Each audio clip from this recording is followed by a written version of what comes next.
इस वीडियो में हम एचटेट के 2024 वाले क्वेश्चन पेपर को करेंगे जो कि 2025 में हुआ था। अगर आप किसी भी कॉम्पिटिटिव एग्जाम की तैयारी करते हो, एसएससी, रेलवे, DSSB, तो सभी के लिए ये हेल्पफुल वीडियो होने वाली है। एचटेट वाले बच्चे तो बिल्कुल ध्यान से देखें, क्योंकि हम इसमें जो सब्जेक्ट स्पेसिफिक ऑप्टेड है सोशल स्टडीज़ का, जिसमें जीके के 60 क्वेश्चन आते हैं, उनको बिल्कुल डिटेल के साथ करेंगे। चलिए स्टार्ट करते हैं। निम्नलिखित में से कौन सा एक मौर्य प्रशासन का अधिकारी नहीं था? द्रोणमुख। द्रोणमुख ये अधिकारी नहीं था, ये तो 400 गांवों के समूह को कहते थे हम द्रोणमुख। उसके बाद आओ अंतपाल, ये होता था सीमा सुरक्षा अधिकारी, या आप इसको ये कह सकते हैं कि ये बॉर्डर सिक्योरिटी फॉर BSF होती थी। उसके बाद है प्रशासता, ये राजकीय आदेश और दस्तावेज हैं, उनको संभाल कर और सुरक्षित रखता था। नायक, ये होता था मिलिट्री ऑफिसर, मिलिट्री या आप कह सकते हो पुलिस ऑफिसर। नेक्स्ट, मध्यमंडल की ऊपरी सीमा पर तापमान पाया जाता है -100 डिग्री सेल्सियस। वैसे ये पाया जाता है -90 डिग्री सेल्सियस से लेके -100 डिग्री सेल्सियस तक। अब देखो मध्यमंडल में क्या क्या होता है। मध्यमंडल वायुमंडल की तीसरी लेयर है, तीसरी परत है। पहले तो होती है सौरमंडल पहले, उसके बाद समताप मंडल, और तीसरी होती है मध्यमंडल, जिसको हम कहते हैं मेसोस्फीयर। लिख देता हूँ। और जो ये मध्यमंडल होती है, इसमें कौन कौन सी घटनाएं होती हैं, ये भी इम्पोर्टेंट क्वेश्चन है। सबसे पहले तो ये वायुमंडल की सबसे ठंडी परत है, और इसी परत में उल्का पिंड जलते हैं। उल्का पिंड को इंग्लिश में कहते हैं मीटियोर। नेक्स्ट क्वेश्चन, निम्नलिखित में से किस विद्वान ने यह तर्क दिया कि ईश्वर ने आदम को पहला मनुष्य ही नहीं बनाया, वह धरती का पहला राजा भी था और वर्तमान में राजा उसी के उत्तराधिकारी हैं? रॉबर्ट फिल्मर ने कहा था। जो ये रॉबर्ट फिल्मर है, ये जो दैवीय शक्ति है इनमें विश्वास करता था, इसलिए उन्होंने इस चीज़ के बारे में सोचता था कि ऐसा ही कुछ हुआ होगा। नेक्स्ट, JS मिल ने अपनी पुस्तक ऑन लिबर्टी में व्यक्तिगत स्वतंत्रता पर चर्चा की थी। हाँ, ये पहली चीज़ तो ठीक है, बिल्कुल हाँ की थी। वह स्वयं से संबंधित कार्य यानी आत्मपरक कार्य और अन्य से संबंधित कार्य, अन्य प्रकार्य के मध्य अंतर करता है। हाँ, इसमें इस बुक में यही बात बताई गई है इन्होंने, तो ये दोनों चीज़ें ठीक हैं, फर्स्ट और सेकंड। और इम्पोर्टेंट क्वेश्चन बनता है, जो ये ऑन लिबर्टी बुक है, इसको कब पब्लिश किया गया? 1859 में। इसमें क्या बात की गई थी? व्यक्तिगत स्वतंत्रता की बात की गई थी। और जो ये JS मिल हैं, ये नेगेटिव लिबर्टी यानी नकारात्मक स्वतंत्रता को सपोर्ट करता था। ये एक आधुनिक उदारवादी था। ये चाहता था कि सरकार का कम से कम हस्तक्षेप हो व्यक्ति की स्वतंत्रता के बीच। इन्होंने एक कोट भी दिया था, इसका एक बहुत ही फेमस कोट है, ये बहुत बार पूछा जाता है एग्जाम में। इन्होंने ये कहा था, प्रतिबंधों का अभाव ही स्वतंत्रता है, यानी अगर प्रतिबंध नहीं लगाए गए तो उसी का नाम तो है स्वतंत्रता। नेक्स्ट, भारत के राज्य क्षेत्र में किसी न्यायालय द्वारा पारित किया गया निर्णय या मामले की अपील के लिए विशेष इजाज़त कौन प्रदान कर सकता है? उच्च न्यायालय यानी सुप्रीम कोर्ट ऑफ इंडिया। अब देखो चीज़ समझाता हूँ ये क्या होती है। मान लो किसी के ऊपर कोई केस चल रहा है, सबसे पहले तो हो जाएगा डिस्ट्रिक्ट कोर्ट में, ठीक है। डिस्ट्रिक्ट कोर्ट में मान लो वो डिस्ट्रिक्ट कोर्ट के डिसीजन से खुश नहीं है, तो हो जाएगा हाई कोर्ट। हाई कोर्ट भी मान लो अपना ये डिसीजन जो डिस्ट्रिक्ट कोर्ट वाला है यही बरकरार रखता है, तो अब जाएगा ये सुप्रीम कोर्ट। और सुप्रीम कोर्ट में ये अपील के लिए विशेष इजाज़त, यानी इसको आप कह सकते हो स्पेशल लीव पिटीशन फाइल करेगा, स्पेशल लीव ऑन अपील। और इसका जिक्र बताया गया है आर्टिकल 136 में। क्या ये हमारा मौलिक अधिकार है? नहीं, ये हमारा मौलिक अधिकार नहीं है। ये सुप्रीम कोर्ट के विवेकाधीन पर डिपेंड करता है, यानी सुप्रीम कोर्ट की डिस्क्रिशनरी पावर है, सुप्रीम कोर्ट की मर्जी है वो इस केस को ले या ना भी ले, ठीक है। आपने एक चीज़ और ध्यान रखनी है, ये तो आर्टिकल 136 है। आर्टिकल 141 में एक चीज़ और बताई गई है कि जो सुप्रीम कोर्ट का फैसला होगा, मान लो सुप्रीम कोर्ट का कोई और फैसला आ गया इस केस में, तो जो सुप्रीम कोर्ट का फैसला होगा वो बड़ा होता है हाई कोर्ट से, तो वो हाई कोर्ट वाले फैसले को नल एंड वॉइड डिक्लेयर कर सकता है। ठीक है, इसलिए ही तो हम सुप्रीम कोर्ट को कहते हैं ये कस्टोडियन ऑफ इंडियन कॉन्स्टिट्यूशन है। नेक्स्ट, भारत सरकार के द्वारा सूचना के अधिकार के अधिनियम को किस वर्ष में लागू किया गया था? अक्टूबर 2005। आरटीआई से और इम्पोर्टेंट क्वेश्चन बताता हूँ, क्या पूछता है एग्जामिनर बार बार। आरटीआई को लागू करने वाला पहला देश कौन सा था? स्वीडन, और स्वीडन की राजधानी का नाम है स्टॉकहोम। आरटीआई एक मौलिक अधिकार है, यानी हमारा एक फंडामेंटल राइट है, जिसको अनुच्छेद 19(1) में रखा गया है। आरटीआई से आप ये पता कर सकते हो कि सरकार में क्या चल रहा है, लेकिन आप जैसे कोई सेंसिटिव इन्फॉर्मेशन है, आईबी, रा, ईडी, देश की सिक्योरिटी और फाइनेंशियल सिक्योरिटी से रिलेटेड, वो आप नहीं पता कर सकते आरटीआई के द्वारा। नेक्स्ट, पृथ्वी की अंतरिक्ष रचना में कौन सी परत तरल अवस्था में है? बाह्य कोड। देखो, अर्थ की 3 लेयर हैं, बहुत सारे क्वेश्चन बनते हैं यहाँ से, बिल्कुल डिटेल में पूरा कंसेप्ट ही करा दूंगा। सबसे भारी लेयर होती है क्रस्ट। क्रस्ट सबसे भारी होती है। इसमें 2 चीज़ें होती हैं, महाद्वीप पर और दूसरा है समुद्र में, समुद्री। महाद्वीप पर इसकी लंबाई कह सकते हो आप होती है 35 किलोमीटर और समुद्र पर 5 किलोमीटर। महाद्वीप पर इसमें मेनली पाए जाते हैं सियाल, सिलिका और एल्यूमिनियम, और समुद्री में सीमा याद रखो, सिलिका और मैग्नीशियम। उसके बाद दूसरी लेयर आती है मेंटल। मेंटल की लंबाई होती है 2900 किलोमीटर के करीब। इसमें मिलता है हमें मोल्टन मैग्मा, आप ये कह सकते हो कि पिघली हुई चट्टानें मिलती हैं इसमें। उसके बाद आती है सबसे भीतरी परत, जिसको हम कहते हैं कोर। कोर ये है आउटर और ये है इनर। आउटर कोर तो होती है तरल अवस्था में, ये क्वेश्चन में ही पूछा गया है, और जो इनर है वो होती है ठोस अवस्था में, और ये दोनों बनी होती हैं निकल और फेरस से। बिल्कुल बहुत सारे क्वेश्चन बन गए, एक बार ध्यान से रिवाइज कर लो सभी को। नेक्स्ट, भारत में खाद्यान्न की वसूली, आवंटन तथा भंडारण का कार्य करने वाली नोडल एजेंसी है भारत का खाद्य निगम, जिसको हम कहते हैं FCI, food corporation of India. FCI से और इम्पोर्टेंट क्वेश्चन पूछता है, एफसीआई की स्थापना किस वर्ष हुई थी? 1965 में। एफसीआई क्या क्या कार्य करती है? ये पीडीएस में राशन प्रोवाइड करती है, पब्लिक डिस्ट्रीब्यूशन सिस्टम में, यानी इसी के थ्रू से होके जाता है सब कुछ चीज़ें।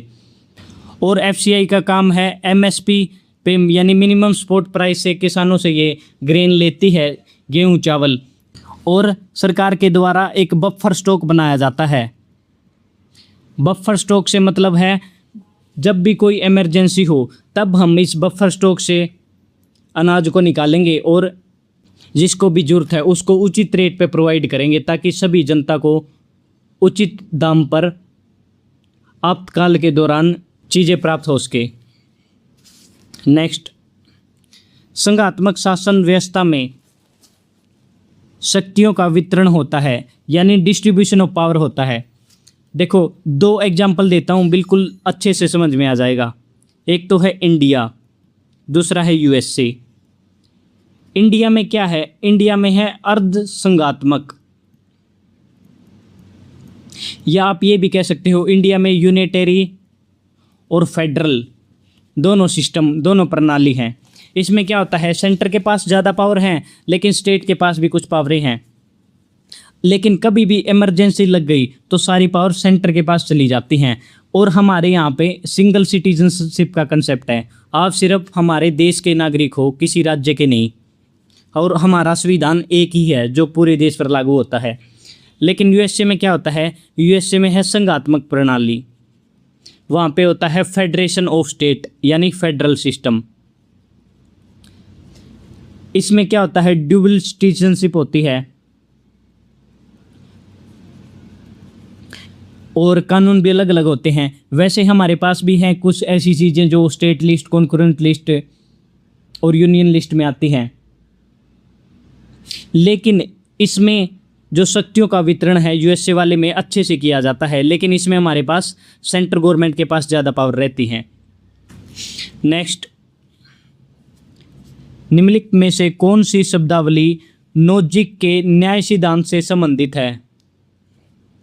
न्याय का आधिकारिकता सिद्धांत। इसमें किस चीज़ की बात की इन्होंने? उदारता की। जो ये नोजिक है ये सपोर्ट करता था नेगेटिव लिबरलिज्म को। नेगेटिव लिबरलिज्म में क्या बात होती है कि सरकार का कम से कम हस्तक्षेप होना चाहिए किसी व्यक्ति की स्वतंत्रता पर, यानी इन्होंने मिनिमल स्टेट की बात की थी। ये पूछता है मिनिमल स्टेट की बात या थ्योरी किसके द्वारा दी गई थी?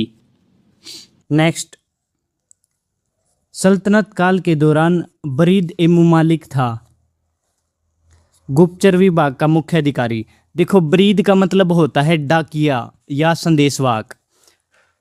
अब मैं आपको जो दिल्ली सुल्तनत पीरियड से जो भी इंपॉर्टेंट अधिकारी हैं उनके नाम बताता हूं, एक बार बिल्कुल ध्यान से देख लो इस इमेज को, एक बार अच्छे से नोट करना। 6 पद हैं, 6 के 6 आपको अच्छे से याद रखने हैं।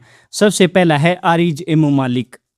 आरिज ए मुमालिक का काम है आर्मी से रिलेटेड, आर्मी में सेना की भर्ती, सेना का रिकॉर्ड, ठीक है।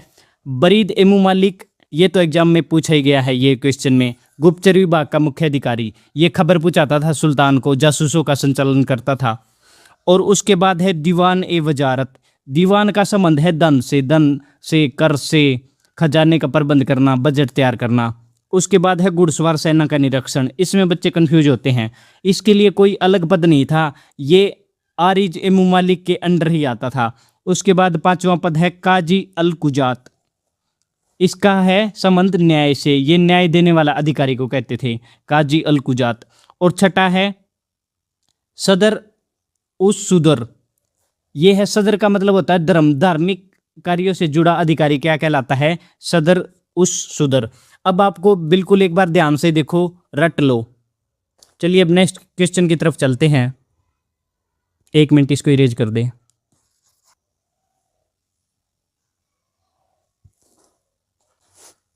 नेक्स्ट क्वेश्चन है, यदि ऋणात्मक ढाल वाले सरल रेखीय मांग वक्र पर दाएं से बाएं ऊपर की ओर विचरण किया जाए तो मांग की कीमत का लोच का मान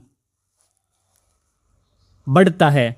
अब देखो, लोच का मतलब क्या होता है? इलास्टिसिटी। इससे क्या पता लगता है? जैसे ही प्राइस बदलेंगे मार्केट में, प्राइस बदलने पर डिमांड कैसे बदलती है, इस चीज को बताती है इलास्टिसिटी यानी लोच। अब देखो, इसमें आप क्या पूछा गया है, बिल्कुल ध्यान से देखो, एक बार ग्राफ को देख लो, बिल्कुल समझ में आ जाएगा। देखो कितना अच्छा ग्राफ बनाया मैंने, इससे आपका सारा कंसेप्ट क्लियर हो जाएगा यहीं पर। अब देखो, प्राइस इलास्टिसिटी की बात है, एक तरफ इस एक्सिस पे तो है प्राइस यानी कीमत, और इस पे है क्वांटिटी, मात्रा। अब पहले ए पॉइंट पे आओ। ए पॉइंट पे क्या है? प्राइस तो है मैक्सिमम लेकिन क्वांटिटी है मिनिमम, तो इलास्टिसिटी है इसकी सबसे ज़्यादा, इनफाइनाइट मान ली। उसके बाद बी पॉइंट पे आओ, यहाँ पे प्राइस और क्वांटिटी दोनों बैलेंस में है, इसलिए इलास्टिसिटी 1 मानी गई है। अब आओ नीचे की तरफ, ये सी पॉइंट। सी पॉइंट पे क्या देख रहे हो आप? यहाँ पे प्राइस तो है मिनिमम लेकिन क्वांटिटी है मैक्सिमम, इसलिए इलास्टिसिटी यहाँ पर है 0। अब क्या कह रहा है क्वेश्चन में? क्वेश्चन में देखो, क्वेश्चन में कह रहा है दाएं से बाएं ऊपर की ओर विचरण किया जाए। दाएं से बाएं देखो, ये है दाएं और बाएं, इस साइड चलो। अब इस राइट से लेफ्ट की तरफ चलते हो तो क्या दिखता है हमें? यहाँ पे प्राइस तो क्या हो रहा है? बढ़ रहा है, लेकिन क्वांटिटी घट रही है। क्वांटिटी तो देखो यहाँ पे घट रही है, लेकिन प्राइस मान लो इस साइड आ तो देखो क्वांटिटी घट रही है लेकिन प्राइस बढ़ रहा है। तो मैं क्या कह सकता हूँ, जो इलास्टिसिटी है वो इस साइड बढ़ रही है ना, तो इलास्टिसिटी क्या होगी? बढ़ेगी, यानी लोच बढ़ती है। बिल्कुल सारा कंसेप्ट अच्छे से करा दिया, आपको समझ आ गया होगा। एक बार इस ग्राफ को अच्छे से देख लो, आपको सब कुछ समझ में आ जाएगा। चलिए अब नेक्स्ट क्वेश्चन को करते हैं। अनेकांतवाद का संबंध है जैन धर्म से। देखो जैन धर्म के सत्य को जानने के लिए 3 चीजें हैं। एक बार बिल्कुल देखो अच्छे से, इतने अच्छे से पढ़ना, आपको अगर जीके को अच्छी प्रकार से समझना तो बिल्कुल डिटेल में कराता हूं मैं हर एक चीज। देखो जैन धर्म को समझने के लिए 3 सिद्धांत है, यानी सच्चाई को समझने के लिए। सबसे पहले है अनेकांतवाद। अनेकांतवाद में क्या कहता है, सच्चाई के बहुत सारे पहलू हैं, कई पहलू हैं। जैसे कोई तो हाथी के सूंड को देखकर कहेगा ये रस्सी है, कोई कहेगा ये सांप है, कोई कुछ कहेगा। ऐसे ही कान को देखकर कोई तो कहेगा कान है, कोई कहेगा पंख है ये तो, ठीक है। पेट को देखकर कोई कहता है दीवार है, कोई कहता है पेट है। रस्सी, पूंछ को कहता है रस्सी है। और जो ये पैर है इसका कोई कहता है खंबा है, लठ है, पेड़ है, लेकिन है ये पैर। तो इसका मतलब क्या है, हर व्यक्ति सच्चाई का केवल एक हिस्सा देखता है। और दूसरी फिलोसफी क्या है, सियादवाद। इसमें क्या है, एक दृष्टिकोण से बात सही हो सकती है। मतलब कोई भी कथन न तो सत्य होता है, न पूरी तरीके से वो गलत होता है। अब देखो ये गिलास है, ये तो आपने साइकोलॉजी में पढ़ा होगा। अब ये तो कह रहा है कि गिलास आधा भरा है, और ये कह रहा है कि गिलास आधा खाली है। दोनों की बात सही है। अब आपने साइकोलॉजी में पढ़ा होगा, इसको हम कहते हैं ऑप्टिमिस्ट आशावादी, और इसको कहते हैं पेसिमिस्ट निराशावादी, यानी हमेशा कमियों की तरफ देखता है। और तीसरा सिद्धांत है न्यायवाद। न्यायवाद क्या करता है, अलग अलग दृष्टिकोण से समझ अलग अलग हो सकती है। यानी अगर आप दृष्टिकोण को बदलते हैं तो समझ भी हमारी बदल जाती है। किस प्रकार, अब देखो ये है स्कूल, छात्र तो कहेगा ये तो है पढ़ने की जगह, लेकिन जो अध्यापक शिक्षक है वो कहेगा ये नहीं, ये पढ़ाने की जगह है। लेकिन जो माली यहाँ पर काम करता है या साफ सफाई वाला जो भी है वो कहेगा नहीं, ये तो किसी और काम की जगह है, ये तो बगीचे की जगह है। तो क्या होगा, दृष्टिकोण बदलने पर समझ भी बदल जाती है। तो सबसे पहले 3 सिद्धांतों को याद रखो सत्य को जानने के लिए, अनेकांतवाद, सियादवाद और न्यायवाद। अनेकांतवाद तो अब की बार पूछा है, अगली बार ये दोनों पूछेगा, ठीक है। और एक और चीज़, जैन धर्म के त्रिरत्न बताओ क्या है। मैंने मेरी शॉर्ट वीडियो देखते हो तो बच्चों, मैंने एक बिल्कुल अच्छे तरीके से करा था। देखो बुद्ध धर्म के त्रिरत्न को याद करने के लिए BDS याद रखो, बुद्ध धम्म संघ। और जैन धर्म के त्रिरत्न को याद करने के लिए KFC, नॉलेज फेथ कंडक्ट। इन चीज़ों को याद रखो। मैंने ये रिलेट करने का तरीका भी बताया था। देखो BDS होता है दांतों का डॉक्टर, ये है बुद्ध के, और ये हैं जैनिज्म के। दांतों के डॉक्टर ने KFC खाने के लिए बना किया हुआ है। KFC क्या होता है, चिकन। तो वैसे ही जैन धर्म में तो जानवरों को खाते नहीं, बिल्कुल भी हानि नहीं पहुँचाते, ठीक है। इसलिए त्रिरत्न और ये 3 सिद्धांत बिल्कुल रट लो। चलिए अब नेक्स्ट क्वेश्चन पर आते हैं। एक बार इस क्वेश्चन को हम मिनिमाइज कर देते हैं। नेक्स्ट, मध्य रात्रि के सूर्य की धरती पाई जाती है आर्कटिक वृत्त के उत्तर में। अब देखो ये है धरती, विषुवत रेखा, कर्क रेखा, और ये है आर्कटिक वृत्त 66.5 डिग्री नॉर्थ पर। इसके ऊपर जो 5 कंट्रियां भी पाई जाती हैं उनको हम आर्कटिक कंट्रीज बोलते हैं ना, यानी मैं ये भी कह सकता हूँ उनको नॉर्डिक कंट्री कहते हैं हम। एक बार मैप में देखो दोबारा फिर इसमें। अब यहाँ पे क्या होता है, देखो जून की बात कर रहे हैं हम। जून में क्या होता है, जो उत्तरी ध्रुव है वो सूर्य की तरफ झुका होता है, ये टिल्ट होता है पृथ्वी के इसमें 23.5 डिग्री का।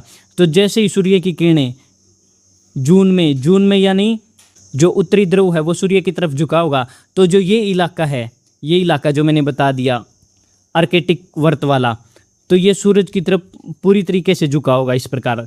तो यहाँ पे 24 घंटे लाइट मिलेगी। इसलिए हम कहते हैं मध्य रात्रि के सूर्य की धरती, यहाँ 24 घंटे जून के महीने में लाइट रहती है। आपने एक जीके में क्वेश्चन पढ़ा होगा, मध्य रात्रि का देश किसे कहा जाता है, लैंड ऑफ मिडनाइट सन। वो कहते हैं नॉर्वे को, क्योंकि ये 5 कंट्री आपने जरूर पढ़ी होंगी, Norway, Finland, Iceland, Denmark, Sweden. ये 5 कंट्री यहाँ पर पड़ती हैं, ठीक है। अब ये तो सारी चीज़ें मैंने बता दी। अब नेक्स्ट क्वेश्चन करते हैं। कन्नौज पर अधिकार हेतु लड़े गए त्रिपक्षीय संघर्ष के संबंध में कौन सा कथन असत्य है। क्वेश्चन को ढंग से पढ़ो, असत्य पूछ रहा है कौन सा है। अब कन्नौज नगर का राजनीतिक आर्थिक महत्व तो इस संघर्ष का कारण था, ये तो बात सही है। तीनों वंश हैं जो ये पाल, गुज्जर, प्रतिहार और राष्ट्रकूट, 1, 2 और 3, ये तीनों वंश कन्नौज के ऊपर लड़े थे। सबसे पहले वत्सराज था गुज्जर प्रतिहार का राजा, और धर्मपाल ये है पाल वंश का राजा। ये वही राजा है जिसने विक्रमशिला यूनिवर्सिटी बनाई थी भागलपुर बिहार में, ने इस संघर्ष को आरंभ किया। ये भी बात ठीक है, इन दिनों के बीच में संघर्ष हुआ था, उसके बाद राष्ट्रकूट आए थे। चौथा पॉइंट देखो, इस संघर्ष में अंतोत्व यानी अल्टीमेटली पाल शासकों को सफलता प्राप्त हुई नहीं, ये गलत है। पाल शासक नहीं, लास्ट में जीते थे गुज्जर प्रतिहार शासक। तो ये चौथा इसका आंसर हो जाएगा। अब और चीज़ें बता देता हूँ, देखो मैं बिल्कुल डिटेल में ही कराता हूँ जो चीज़ें कराता हूँ। त्रिपक्षीय सिर्फ 3 बार आता है पूरी जीके में, त्रिपक्षीय शब्द, तो यहीं पे क्लियर करो सारे कंसेप्ट। त्रिपक्षीय संघर्ष तो पढ़ लिया, 3 वंशों के बीच हुआ था, ये तो क्वेश्चन में पूछा गया है। और एक पूछता है त्रिपक्षीय संधि किस किस के बीच में हुई थी। त्रिपक्षीय संधि 1838 में हुई थी। ब्रिटिश सरकार की तरफ से थे लॉर्ड ऑकलैंड, और सिख एम्पायर की तरफ से महाराजा रणजीत सिंह, और एक अफगान का शासक था शाहू शुजा।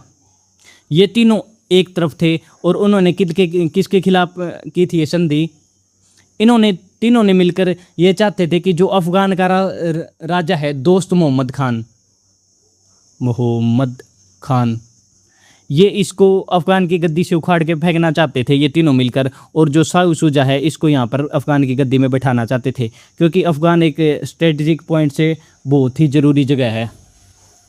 उसके बाद एक और पूछता है त्रिपक्षीय से, एक त्रिपक्षीय संधि वर्ल्ड हिस्ट्री में आती है जो कि हुई थी 1940 में। ये पूछता है किन किन देशों के बीच में, जर्मनी, जापान और इटली के बीच में। ये इन्होंने संधि की थी कि ये मिलकर सैन्य और सुरक्षा संगठन को बढ़ावा देंगे, सैन्य और सुरक्षा संगठन को बढ़ावा देंगे। बस ये 3 चीजें याद रखो त्रिपक्षीय से। नेक्स्ट, निम्नलिखित पड़ोसी देशों में से 2022 की जगह अब कर लो 2026, क्योंकि 2022 का अब नहीं पूछेगा, यहाँ पे भी 2026 कर लो। में मानव विकास के लिहाज से किस देश की स्थिति भारत से बेहतर थी। अब देखो जो भी मैं डेटा बता रहा हूँ ये 2026 के हिसाब से बता रहा हूँ, ठीक है, ध्यान रखना है। भारत की स्थिति बताओ ह्यूमन डेवलपमेंट में कितनी थी।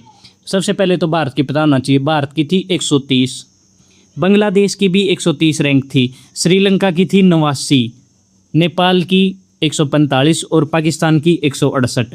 तो भारत से बेहतर स्थिति किसकी थी, श्रीलंका की। तो इसका आंसर हो गया श्रीलंका। अब जो ये ह्यूमन डेवलपमेंट रिपोर्ट है, मानव विकास ह्यूमन डेवलपमेंट रिपोर्ट, ये किसके द्वारा पब्लिश की जाती है, यूएनडीपी के द्वारा, यूनाइटेड नेशन डेवलपमेंट प्रोग्राम के द्वारा। चलिए अब नेक्स्ट क्वेश्चन की ओर चलते हैं। निम्नलिखित में से कौन सा युग्म सुमेलित नहीं है। ताम्र दर्पण धोलावीरा से मिला था, ठीक। पुरोहित राजा की मूर्ति, ये भी ठीक है। मिट्टी के हल का प्रतिरूप, ये बनावली से मिला है। अब प्यासे कौवे की कहानी को प्रदर्शित करने वाला पात्र, ये गलत है, ये कालीबंगा से नहीं मिला, ठीक है, ऐसी कोई चीज़ नहीं थी। अब देखो कालीबंगा से और चीज़ें मिली थी। अब कालीबंगा से एग्जाम में जितने भी क्वेश्चन बनते हैं वो करेंगे यहाँ पे क्लियर। कालीबंगा का मतलब क्या होता है, काली चूड़ियाँ।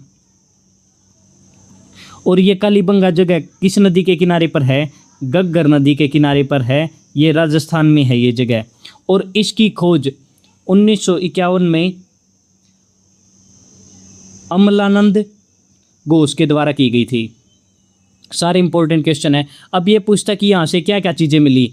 यहाँ से सबसे पहले तो यहाँ से काली चूड़ियों की फैक्ट्री मिली, यानी बेंगल फैक्ट्री, चूड़ियों की फैक्ट्री, इसलिए तो इसका नाम कालीबंगा पड़ा।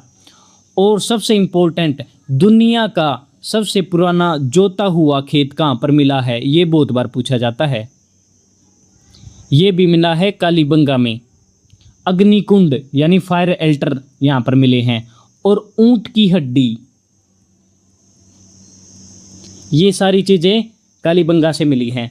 चलिए अब नेक्स्ट करते हैं। पृथ्वी की भौगोलिक आकृति कहलाती है जियोड। देखो ये आकृति होती है जियोड।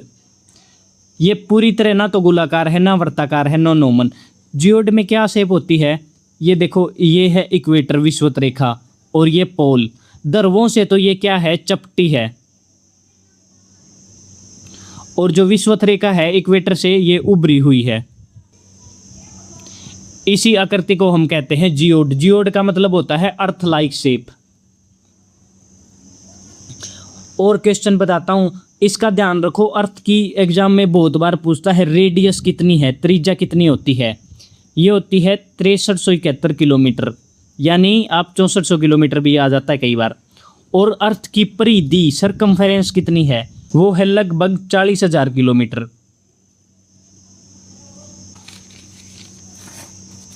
नेक्स्ट क्वेश्चन, विश्व व्यापार संगठन के महानिदेशक कौन है? 2026 के हिसाब से पूछ रहा हूं मैं। न्योजी ओकोनजे इविला, और ये एक महिला हैं। ये WTO वर्ल्ड ट्रेड ऑर्गेनाइजेशन की पहली डायरेक्टर जनरल है जो एक महिला हैं, और ये अफ्रीका से हैं, पहली अफ्रीकन महिला, और महिला भी पहली।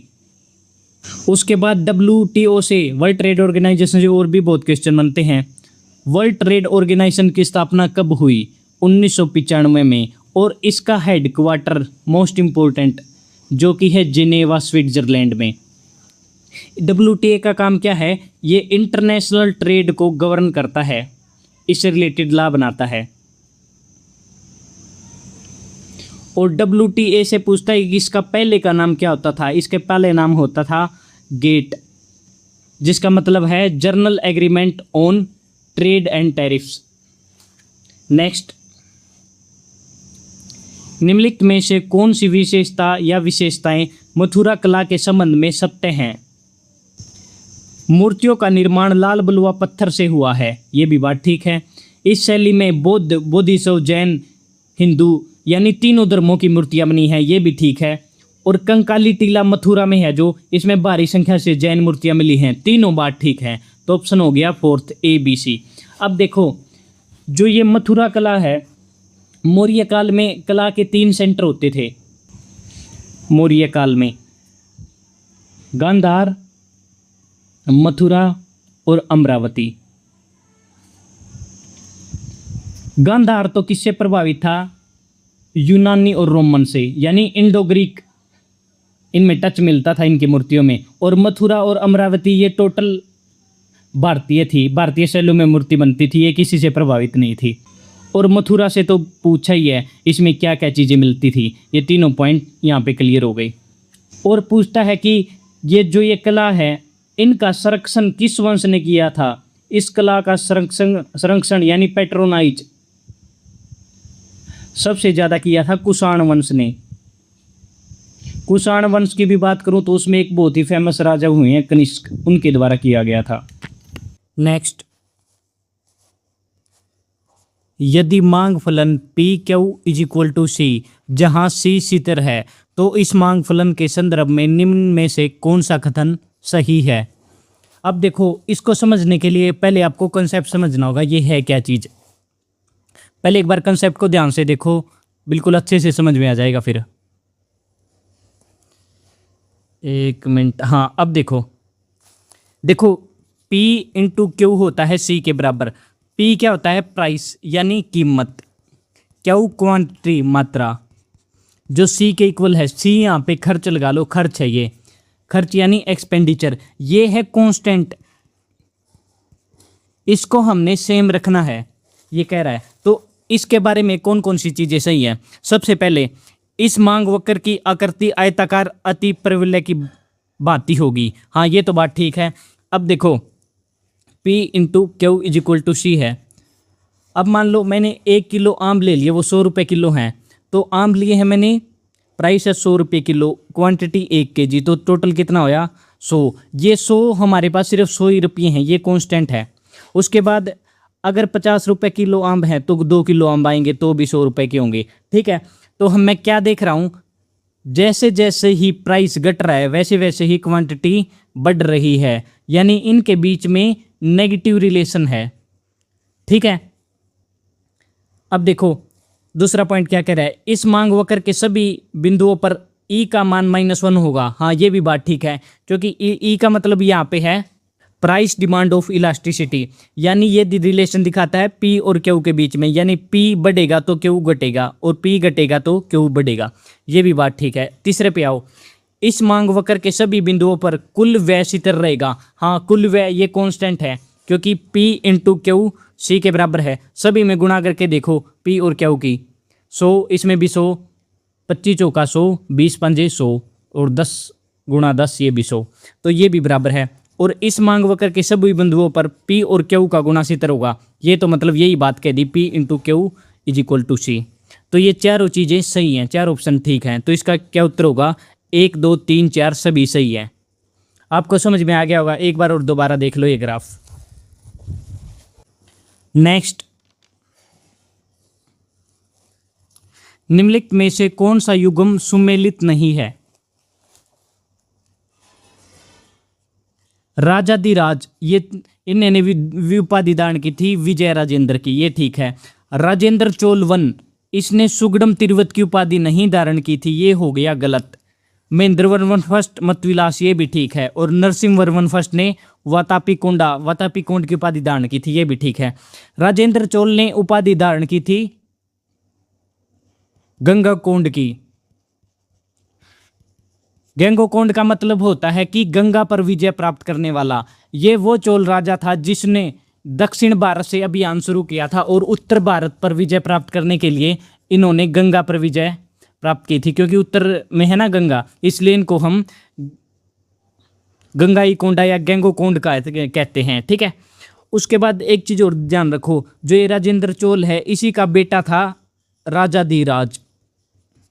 अब ये बताओ, जो ये सुगडम तिरवत है, ये उपाधि किसने धारण की थी? देखो, सुगडम का मतलब होता है कर और तिरवित का मतलब होता है हटाने वाला। इस राजा ने कर हटा दिया था, तो किसने हटाया था? चोल राजा ने।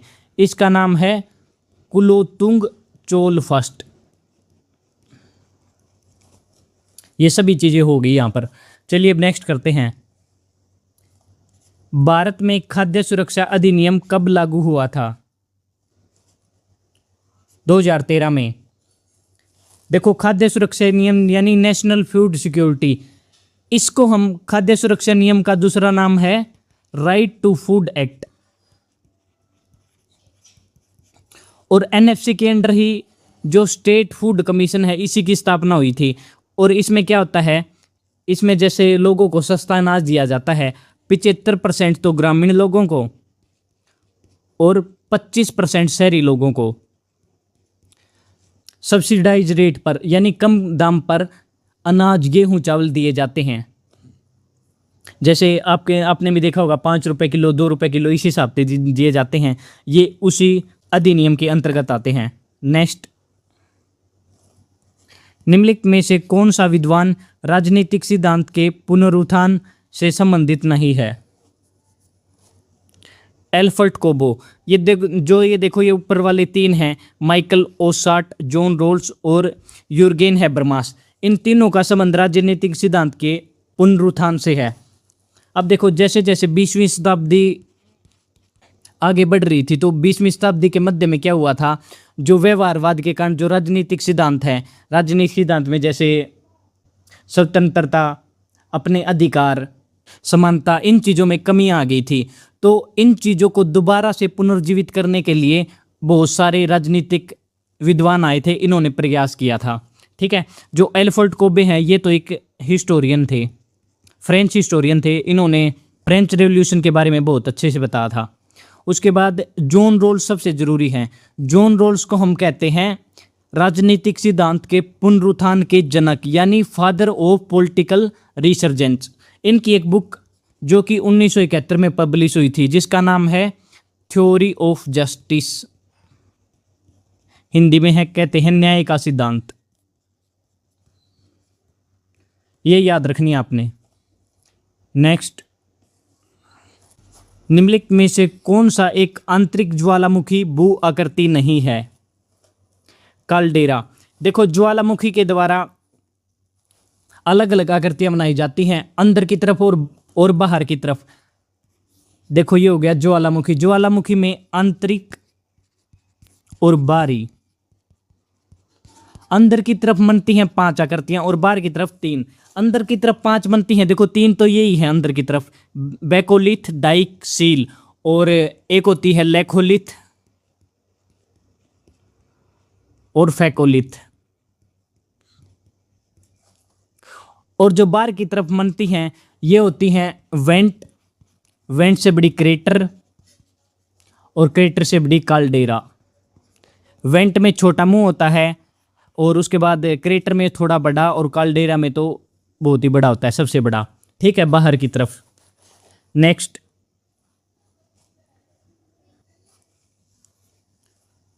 सूची 1 को सूची 2 के साथ सम्मिलित कीजिए तथा सूचियों के नीचे दिए गए कूट शब्दों का सही प्रयोग करते हुए उत्तर दीजिए। सही मिलान करो।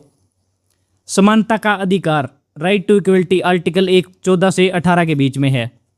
स्वतंत्रता का अधिकार 19 से 22 में।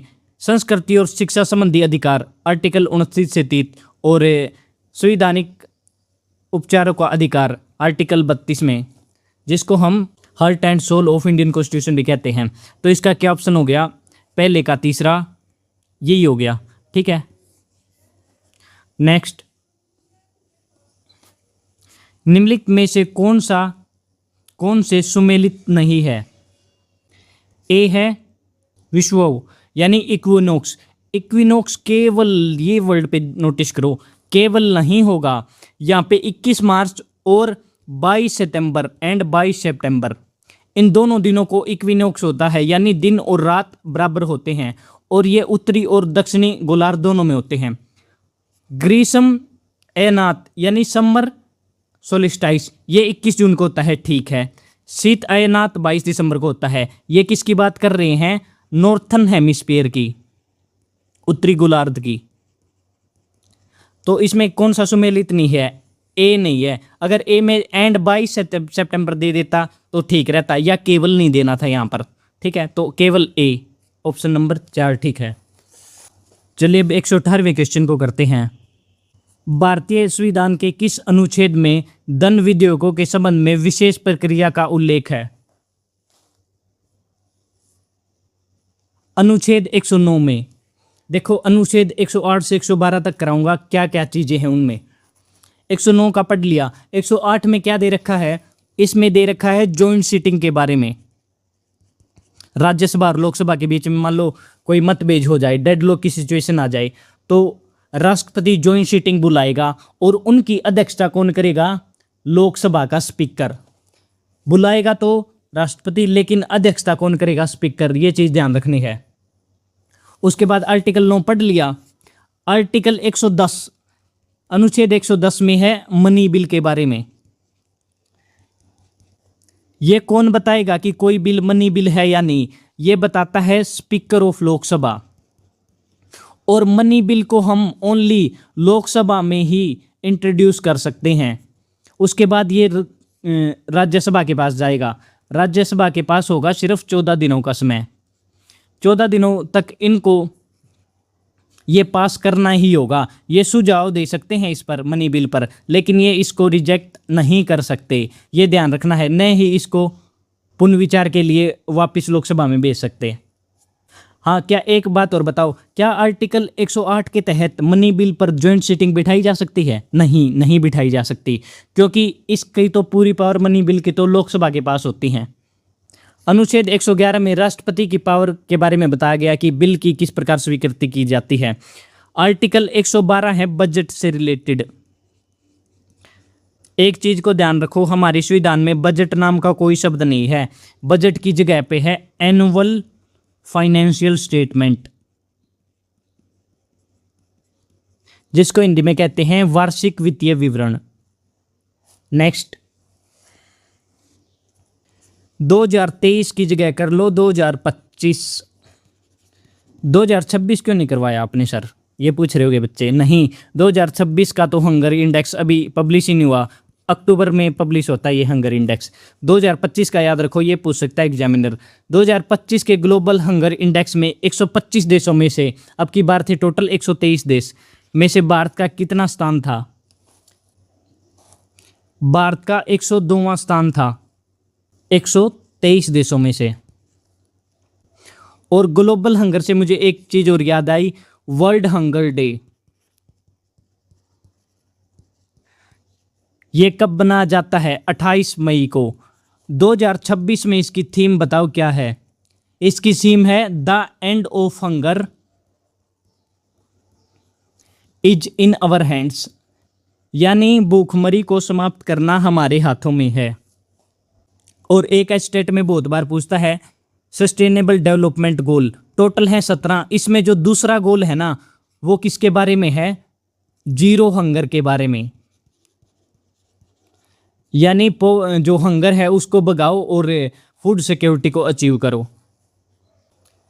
नेक्स्ट 120वां क्वेश्चन देखो, एल्फ्रेड वेगनर के महाद्वीपीय विस्थापन सिद्धांत के अनुसार निम्नलिखित में से कौन से सही सुमेलित है? पहले एक बार कंसेप्ट देखो, कंसेप्ट के बिना समझ में नहीं आएगा। ये अच्छे लेवल के प्रश्न है, अच्छा लेवल का क्वेश्चन है, इसलिए कंसेप्ट तो आपको जरूर करना है। पहले देखो, सबसे पहले क्या होता था, दो चीजें होती थी। ये तो महाद्वीपीय का नाम था पेंजिया, यह था महाद्वीप यानी स्थलीय भूमि, और इसके चारों ओर क्या था? समुंदर, जिसका नाम था पेंथलासा। ये थी जलीय धरती, समुद्री धरती। अब देखो, सुपर महाद्वीप तो पेंजिया था, ये भी ठीक है। महासमुंदर, इसका नाम पेंथलासा, ये भी ठीक है। अब इसमें कंफ्यूजन है, जैसे ही समुद्र में लहरें उठती हैं, लहरें उठने के बाद ये दोनों महाद्वीपों को अलग कर देती हैं। अब दो महाद्वीप बन गए, एक तो ये ऊपर और एक नीचे। ऊपर वाले का नाम है उत्तरी गोलार्ध और नीचे का दक्षिणी गोलार्ध, और इसका एक दूसरा नाम है उत्तरी गोलार्ध का अंकारा लैंड, और एक इसका दूसरा नाम है लोरेशिया। लोरेशिया क्यों? क्योंकि इसमें 3 महाद्वीप आते हैं ना उत्तरी गोलार्ध में, लैटिन अमेरिका, यूरोप और एशिया। और जो नीचे वाला है इसका नाम है गोंडवाना लैंड।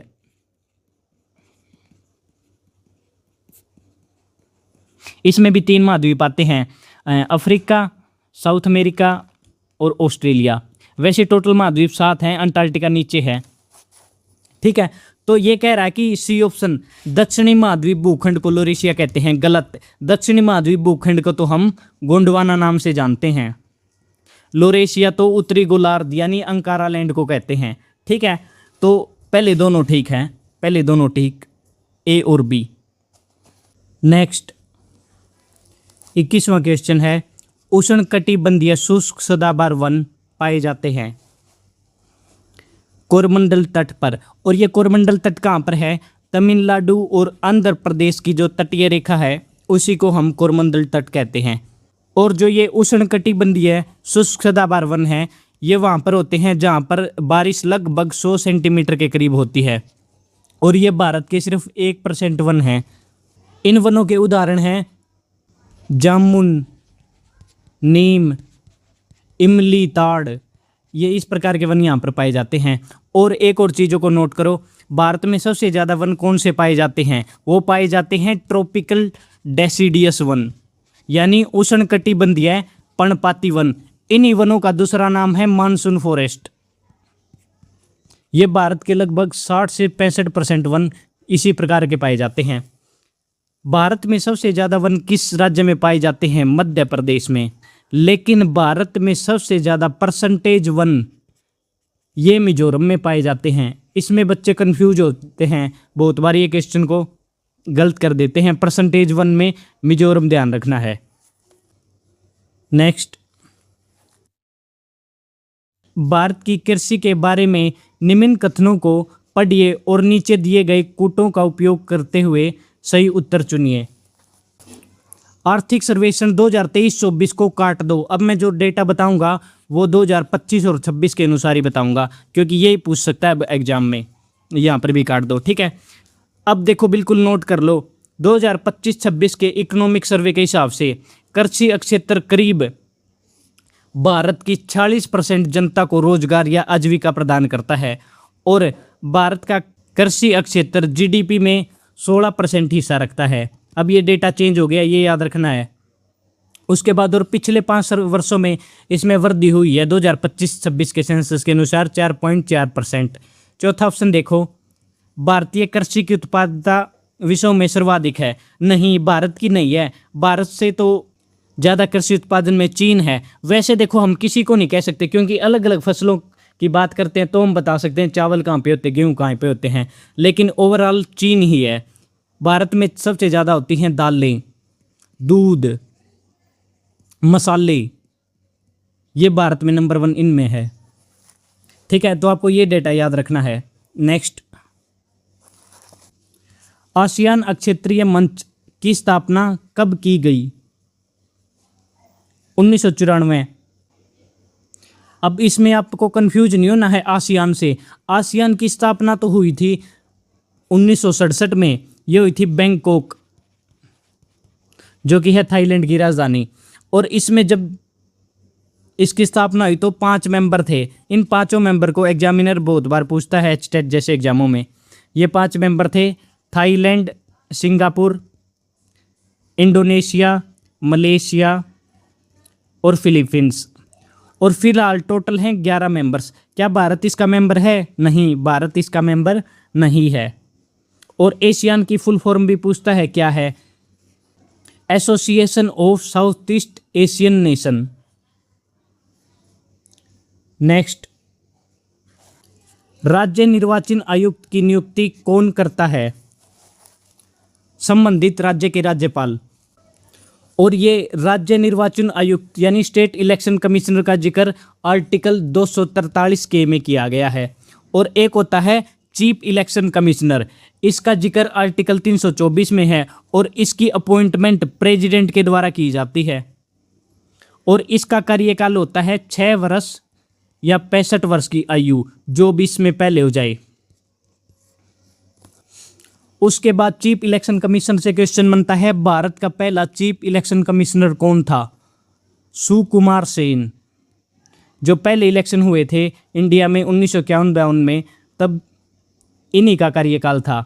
और करंट जून 2026 के हिसाब से कौन है? ज्ञानेश कुमार।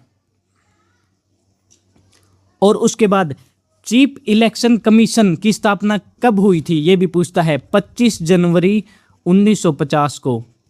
इसलिए ही हम 25 जनवरी को नेशनल वोटर्स डे यानी राष्ट्रीय मतदाता दिवस के रूप में मनाते हैं। ठीक है, एक बात बच्चों ध्यान से सुनो बिल्कुल। पॉलिटी के टॉप 100 क्वेश्चन कराए हैं मैंने। टॉप 100 सीरीज में जितने भी क्वेश्चन बनते हैं, फिजिक्स, केमिस्ट्री, बायो, देखो मैंने पोस्टर लगा दिए, ये आपको जरूर करने हैं। एचटेट के एग्जाम के लिए बहुत ज़्यादा हेल्पफुल होंगे ये। इसमें वही क्वेश्चन कराए हैं जो एग्जाम में सबसे ज़्यादा बार रिपीट होते हैं। सभी एग्जामों से छाट कर लाया हूँ। नेक्स्ट, निम्नलिखित में से कौन सा विषय भारत के संविधान की संघ सूची में शामिल नहीं है?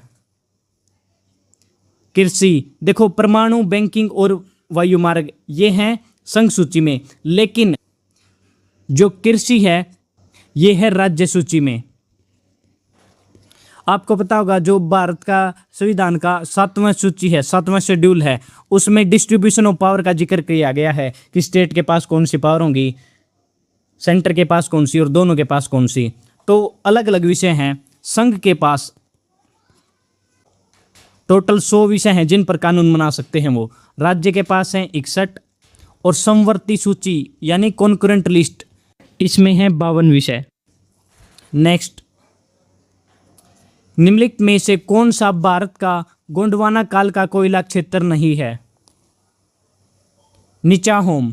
जो बाकी कोरबा, जारिया और रामगढ़ ये तीनों ही गोंडवाना के कोयला क्षेत्र हैं और ये तीनों ही झारखंड में स्थित हैं।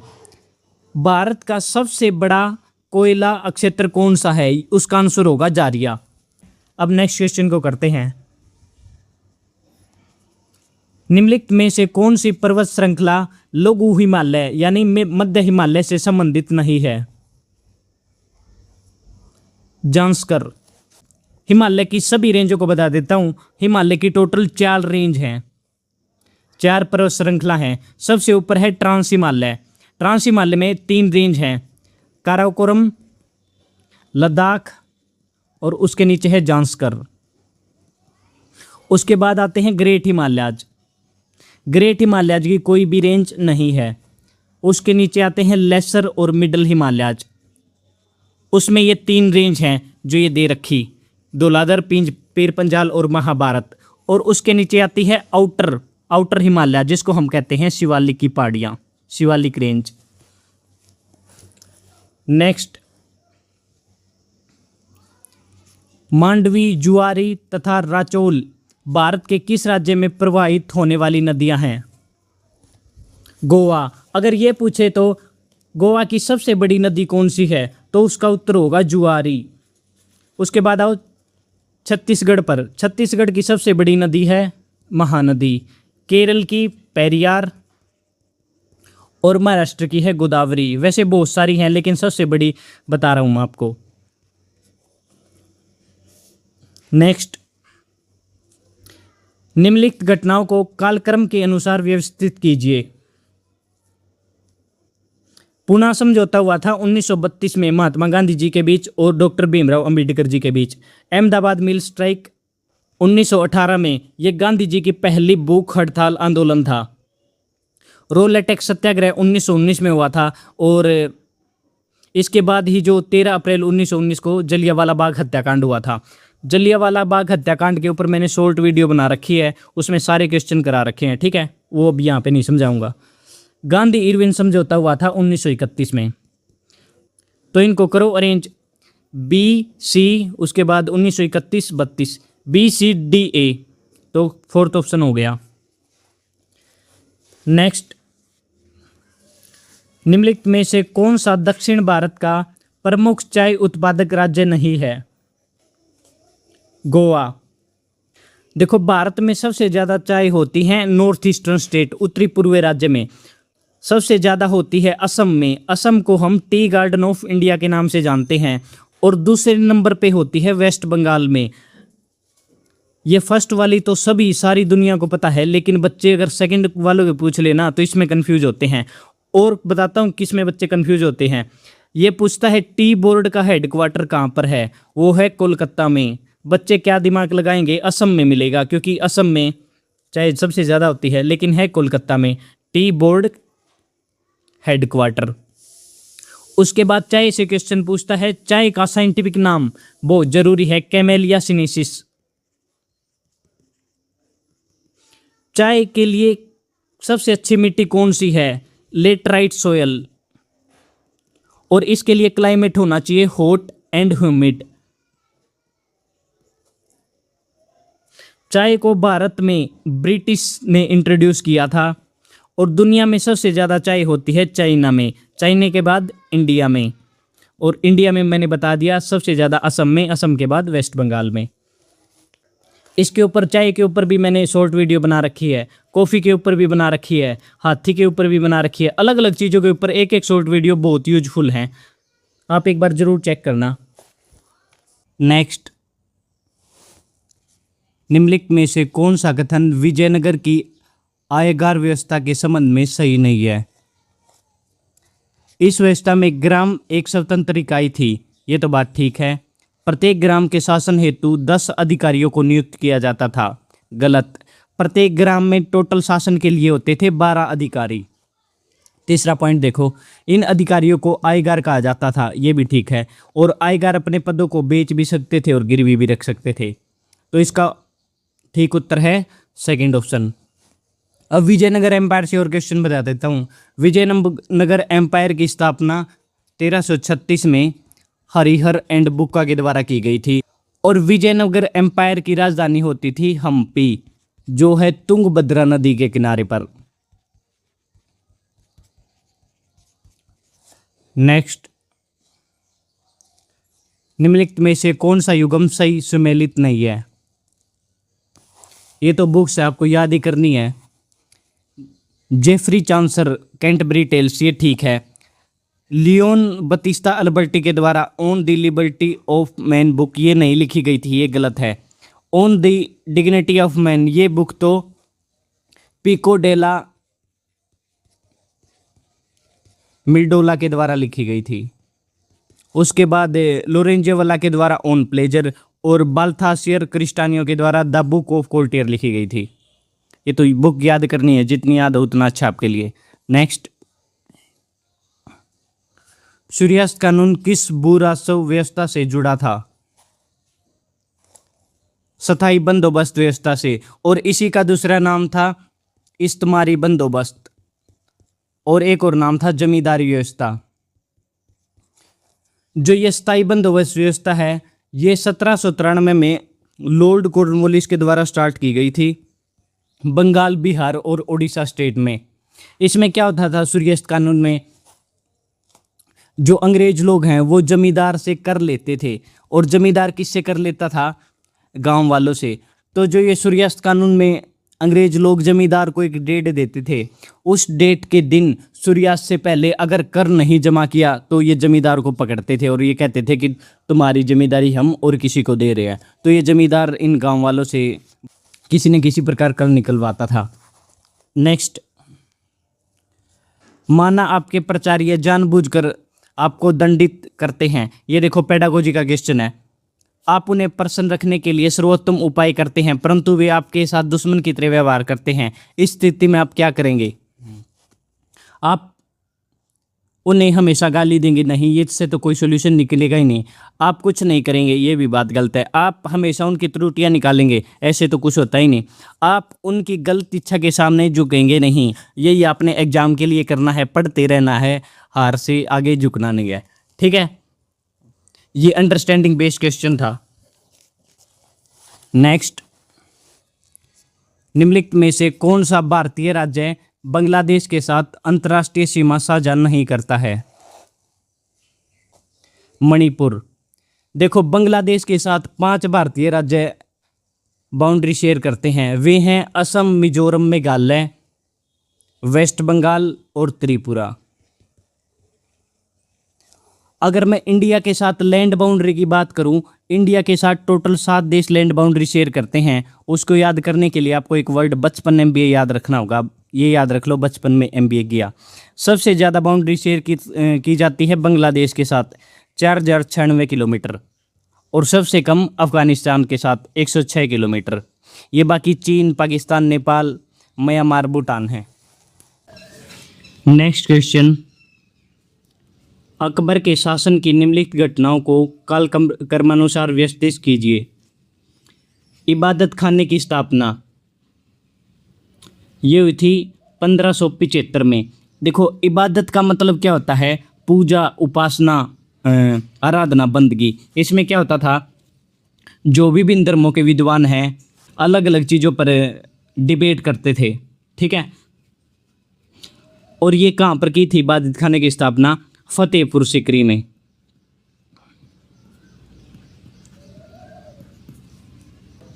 और इबादत खाने की वजह से एक नीति आई थी सुले कुल की। सुले एक कुल यानी सर्वधर्म समभाव, सभी धर्मों के प्रति रिस्पेक्ट। आगे चलकर ही फिर 1582 में अकबर ने दीन इलाही धर्म की शुरुआत कर दी थी।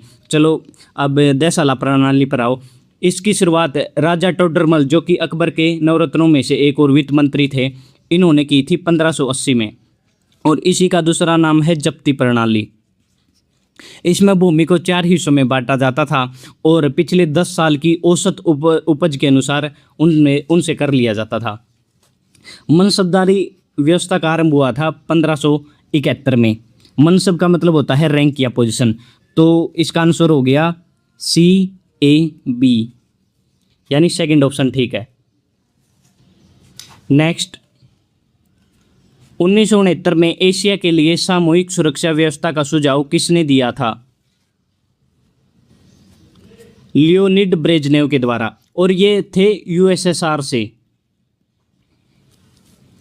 देखो 1959 में हुआ था सिनो सोवियत बॉर्डर कन्फ्लिक्ट। सिनो का मतलब होता है चाइना, जैसे आपने सुना होगा निप्पो। निप्पो का मतलब होता है जापान। निप्पोन के वहाँ सेल भी आते हैं निप्पोन के, तो निप्पो का मतलब जापान। इसी प्रकार सिनो का मतलब होता है चाइना। तो ये बॉर्डर कन्फ्लिक्ट हुआ था, तो इसमें इन्होंने ये लगा कि USSR वालों को कि चाइना का प्रभाव बढ़ रहा है, और साथ के साथ इनका कोल्ड वार भी चल रहा था अमेरिका के साथ 1947 से लेकर 1991 तक। और एक और घटना हुई थी, वियतनाम वार हुआ था। वियतनाम तो USSR के पास में ही पड़ता है, तो 1955 से लेकर 73 तक जो वार चला था वियतनाम वार, इससे भी इनको लगा कि इनकी सुरक्षा को खतरा हो सकता है। तो इन्होंने एशियाई देशों से कहा कि आप एक मिलकर सभी सामूहिक सुरक्षा व्यवस्था करो। क्या ये सफल हुए? नहीं, ये सफल नहीं हुए, क्योंकि चाइना ने इसका विरोध किया। और जो एशिया वाले लोग हैं उन्होंने सोचा कि जो यूएसएसआर वाले लोग हैं ये अपना प्रभाव बढ़ाना चाहते हैं। अगर मैं इंडिया की बात करूं तो इंडिया ने भी इसमें कुछ खास दिलचस्पी नहीं दिखाई थी सामूहिक सुरक्षा व्यवस्था में। चलिए नेक्स्ट करते हैं अब। महात्मा गांधी राष्ट्रीय ग्रामीण रोजगार गारंटी अधिनियम कब लागू किया गया था? 2005। देखो, इसको लॉन्च या पास किया गया था इस अधिनियम को 2005 में, लेकिन एक्चुअली में लागू किया था 2006 में। 2006 ऑप्शन में नहीं है तो 2005 ही ठीक है। उसके बाद इस मनरेगा के तहत व्यक्तियों को ये पूछा जाता है कितने दिनों के लिए काम दिया जाता है? 100 दिनों के लिए। 100 दिनों के लिए रूरल अनस्किल्ड लेबर को काम दिया जाता है। पहले इसका नाम होता था नरेगा, लेकिन 2 अक्टूबर 2009 महात्मा गांधी जी के जन्मदिन वाले दिन इसका नाम MG नरेगा कर दिया, Mahatma Gandhi national rural employment guarantee act. और एक क्वेश्चन बनता है, जो ये मनरेगा है ये किस मंत्रालय के अंडर काम करती है? ग्रामीण विकास मंत्रालय।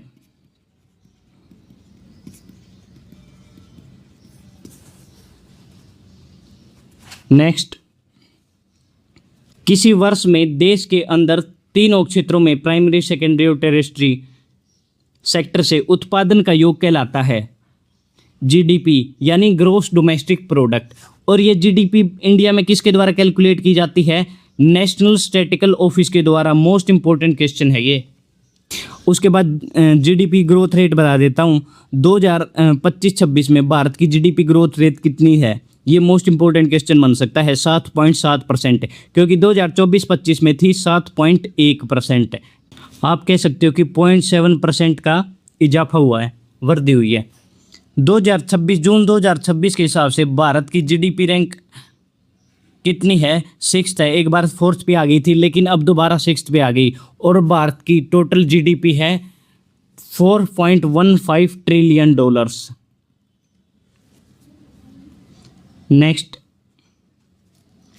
किरिलताई था मंगोल सरदारों की परिषद, या आप ये कह सकते हो कि मंगोल सरदारों की महासभा। इसमें जो मंगोल हैं सबसे इम्पोर्टेंट डिसीजन लेते थे, जैसे नया लीडर कौन चुनना है और मिलिट्री कैंपेन कहाँ पर करना है। और इम्पोर्टेंट क्वेश्चन, ये मंगोल कहाँ से आए थे? सेंट्रल एशिया से। सेंट्रल एशिया से एक और आए थे, बताओ। सेंट्रल एशिया से आपको याद हो तो हुन्स भी आए थे।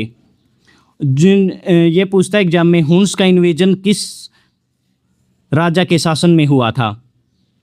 सकंद गुप्त के टाइम में। सकंद गुप्त गुप्ता एम्पायर का एक शासक था, इसके टाइम में हुन का इन्वेजन हुआ था, हुनो कहते हैं। अब ये बताओ, जो ये मंगोल है इसकी राजधानी भी बताओ आप। ये बहुत कम बच्चों को पता है, ये अगर पूछ ली तो। ये है उलान बातार। और मंगोल से याद रखो, मंगोल में एक डेजर्ट है जिसका नाम है गोबी डेजर्ट। बस इतनी चीज़ें याद रखो इससे। नेक्स्ट, अब क्षेत्रों का वर्गीकरण सार्वजनिक व निजी क्षेत्रों में करने का आधार है उपक्रम का स्वामित्व, यानी वो पब्लिक है। पब्लिक होगी तो गवर्नमेंट के हाथों में होगी, जैसे LIC, Indian railway, SBI bank.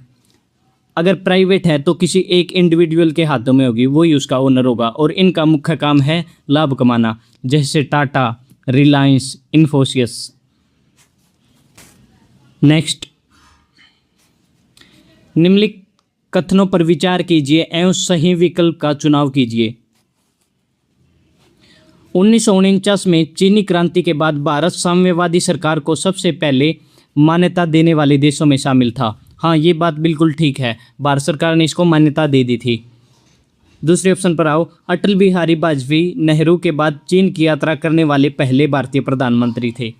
नहीं, ये चीज़ है गलत, क्योंकि देखो नेहरू जी के बाद तो राजीव गांधी भी गए थे, और उसके बाद P नरसिम्हा राव, और उसके बाद अटल बिहारी वाजपेयी जी गए थे, लेकिन नेहरू जी के तुरंत बाद नहीं गए थे। ठीक है, तो ये बी ऑप्शन गलत हो गया, केवल एक सही है।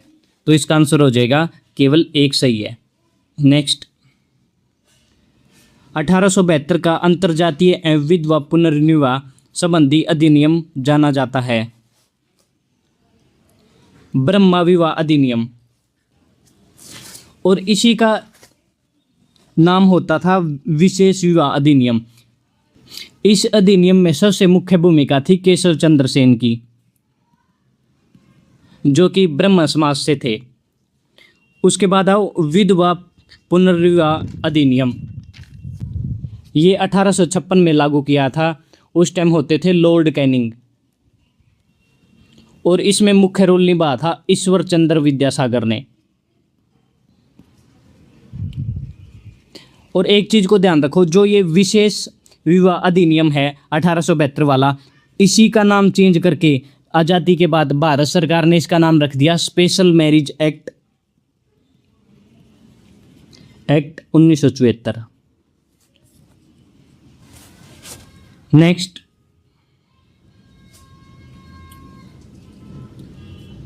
सारगेसो सागर अवस्थित है उत्तरी अटलांटिक महासागर में। ये देखो, ये है नॉर्थ अटलांटिक ओशियन, इसी में है ये सारगेसो सी। देखो, अटलांटिक महासागर में बहुत सारे सागर यानी सी हैं, लेकिन आपको ये 4 बता रहा हूँ, ये याद रखने हैं, ये एग्जाम में बार बार पूछे जाते हैं। सबसे पहले तो हो गया सारगेसो सी, दूसरा हो गया कैरेबियन सागर, और तीसरा है मेडिटेरियन सी भूमध्य सागर, और चौथा बाल्टिक सी। ये चारों याद रखने हैं, ये अटलांटिक महासागर के अंदर आते हैं। और एक चीज़ ध्यान रखो, ये देखो मैप में ये है पैनामा कैनाल।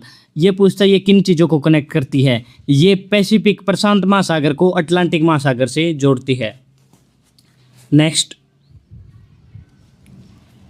निम्नलिखित युग्मों को सुमेलित कीजिए। बॉम्बे प्रेसिडेंसी एसोसिएशन, इसकी स्थापना हुई थी 1885 में।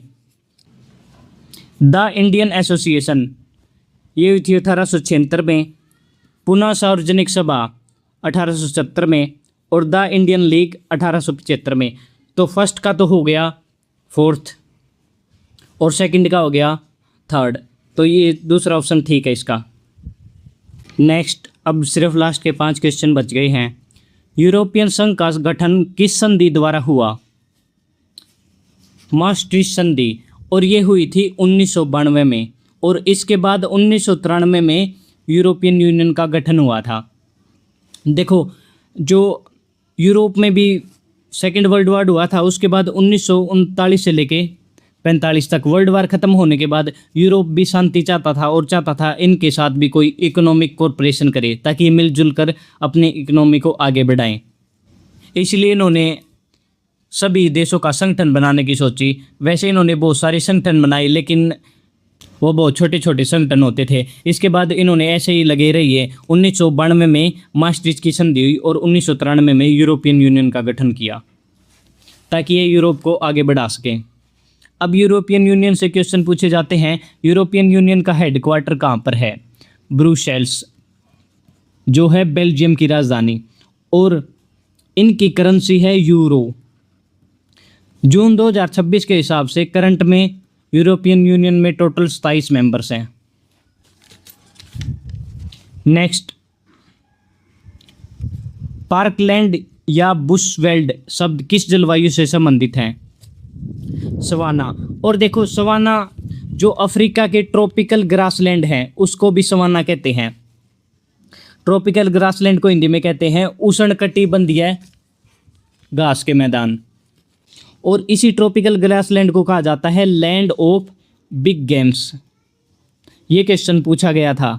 लैंड ऑफ बिग गेम्स क्यों कहा जाता है? क्योंकि इसी जगह पर सवाना ग्रासलैंड में बड़े बड़े हाथी, गैंडा, जिराफ, जेब्रा मिलते हैं, और ये जंगल सफारी के लिए सबसे बेस्ट जगह है।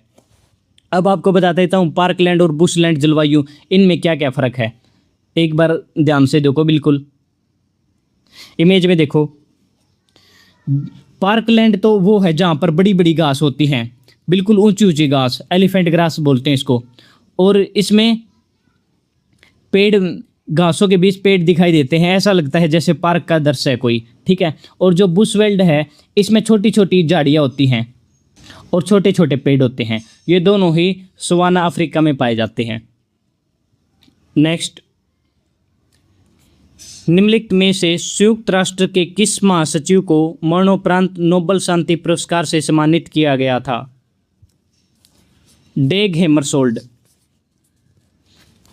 और जो ये नोबेल शांति पुरस्कार है ये ओस्लो में दिया जाता है, जो नॉर्वे की राजधानी है, और जो बाकी 5 पुरस्कार बच गए नोबेल के वो दिए जाते हैं स्टॉकहोम में, जो कि है स्वीडन की राजधानी। अब यूएन के महासचिव से और भी क्वेश्चन बनते हैं। जो यूएन का सेक्रेटरी जनरल है ये पूछता है कि पहला यूएन का महासचिव कौन था? वो थे ट्रिग्वे ली। उसके बाद दूसरे नंबर पे थे डैग हैमरशोल्ड। अब बताओ जून 2026 के हिसाब से कौन है? ये हैं एंटोनियो गुटरेसन, और ये पुर्तगाल के हैं, ये भी ध्यान रखना है। क्या कोई भारतीय अभी तक यूएन का सेक्रेटरी जनरल रहा है? नहीं, इंडियन अब तक कोई भी नहीं रहा। नेक्स्ट, दूध के उत्पादन में भारत का विश्व में कौन सा स्थान है? पहला। अब मैं जो भी जानकारी दे रहा हूँ बिल्कुल ध्यान से देखना है, हर चीज़ आपके एग्जाम के लिए इम्पोर्टेंट है। सबसे ज़्यादा दूध भारत में होता है यूपी में, यूपी पहले नंबर पर है। और दूध के उत्पादन के लिए ही एक आया था इंडिया में ऑपरेशन फ्लड। ये पूछता है ऑपरेशन फ्लड का संबंध किस चीज़ से है? दूध के उत्पादन से। इसी ऑपरेशन फ्लड का दूसरा नाम था व्हाइट रेवोल्यूशन। और जो व्हाइट रेवोल्यूशन है इसके फादर हैं डॉक्टर वर्गीस कुरियन। डॉक्टर वर्गीस कुरियन को ही हम मिल्कमैन ऑफ इंडिया कहते हैं। Most important question. और इन्हीं के द्वारा 1965 में नेशनल डेयरी डेवलपमेंट बोर्ड की स्थापना की गई थी। और एक ध्यान रखना है, दूध के सेक्टर में सबसे बड़ा नाम है इंडिया में 1940 में शुरुआत हुई थी अमूल की। इसकी फुल फॉर्म भी आ जाती है आनंद मिल्क यूनियन लिमिटेड। ये गुजरात की कंपनी है और ये कॉरपोरेटिव सेक्टर इंडस्ट्री का सबसे सक्सेसफुल उदाहरण है। और एक चीज़ और देखो, भारत में सबसे ज़्यादा दूध होता है, लगभग दुनिया का 25% मिल्क प्रोडक्शन इंडिया में होता है। इसलिए एक बैक्टीरिया है जो दूध को दही में बदलता है, उस बैक्टीरिया का नाम है लैक्टोबैसिलियस बैक्टीरिया। और इस बैक्टीरिया को भारत सरकार ने राष्ट्रीय सूक्ष्म जीव डिक्लेयर कर रखा है। ये सभी चीज़ें एक बार ध्यान से देख लो। चलिए अब लास्ट क्वेश्चन को करते हैं। मजदूरी का लौह सिद्धांत अवधारणा किसकी दी हुई है? फर्डिनांड लासले के द्वारा। इन्होंने इसमें क्या बताया था कि मजदूरी करके तो केवल जीवन निर्वाह किया जा सकता है, आप और कोई मजे नहीं कर सकते। यानी एक इंग्लिश में बहुत ही अच्छा वर्ड है हैंड टू माउथ, यानी सिर्फ आप गुजारा कर सकते हो हाथ से लेके मुंह तक, यानी जीवन यापन ही होगा, इससे कुछ और सुख नहीं प्राप्त कर सकते आप। उसके बाद एक और चीज़ है, भारत में न्यूनतम मजदूरी अधिनियम, ये ध्यान रखना है, इसी से रिलेटेड है। इसको 1948 में पास किया गया था, न्यूनतम मजदूरी अधिनियम एक्ट। उसके बाद आओ फर्स्ट ऑप्शन पर, एडम स्मिथ। एडम स्मिथ है फादर ऑफ इकोनॉमिक्स और फादर ऑफ कैपिटलिज्म, यानी पूंजीवाद के पिता। डेविड रिकार्डो, इन्होंने एक सबसे फेमस थ्योरी है इनकी कंपैरेटिव एडवांटेज थ्योरी, जिसको हिंदी में कहते हैं हम तुलनात्मक लाभ सिद्धांत। कार्ल मार्क्स, ये हैं फादर ऑफ कम्युनिज्म, साम्यवाद के पिता। और इनकी एक सबसे फेमस बुक है दास कैपिटल। और कार्ल मार्क्स से आपने ध्यान रखना है इनका एक फ्रेज यानी कोट कह सकते हो आप, जिस कोट का नाम है from each according to his ability to each according to his needs, यानी जिसकी जितनी अक्षमता है वो उतना काम करे, लेकिन उसको उसकी ज़रूरत के हिसाब से सामान या चीज़ें मिलेंगी। ठीक है, चलिए अब इस वीडियो को एंड करते हैं। अगर आप भी इसी तरीके से डिटेल में जीके को पढ़ना चाहते हो तो आप चैनल को सब्सक्राइब कर सकते हो। Thank you.